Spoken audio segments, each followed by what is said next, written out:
Mark 7, start in verse 7. Howbeit in vain do they worship me, teaching for doctrines the commandments of men. For laying aside the commandment of God, you hold the tradition of men, as the washing of pots and cups, and many other such like things you do.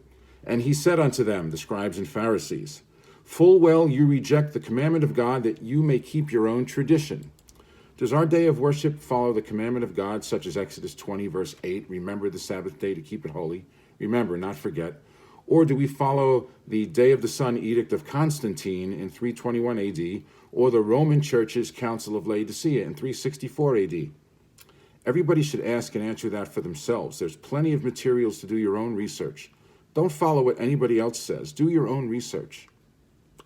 You know, Isaiah 66 verses 22 through 23 and Matthew 24 verses 20 through 21 show that the Sabbath will be kept in the end time.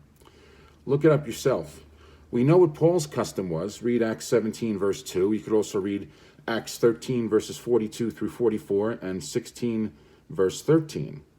But what does Matthew 12 verses 10 through 12 show us? In Matthew 12 verse 12, Jesus said, How much then is a man better than a sheep? Wherefore it is lawful to do well on the Sabbath days.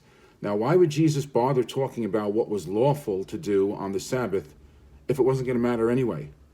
If the need to keep the law of God or the Sabbath was going to be done away, wouldn't Jesus have known about it? Did he not know what Paul was going to do? And where did Paul get his gospel?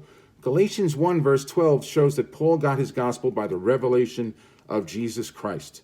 So if anything was going to be abrogated, Jesus would have known. And yet he's teaching in Matthew 12 verse 12 about what was lawful to do on the Sabbath. So please reread the verses that I cited. Do your own research. And if we all just commit ourselves to eliminate our prejudices and just follow the word of God for what it says, and we ask God for an open mind, he'll answer us and we'll find the truth if we really care to try. For those of you keeping the Sabbath, have a blessed, joyous Sabbath. Peace all. Bye-bye.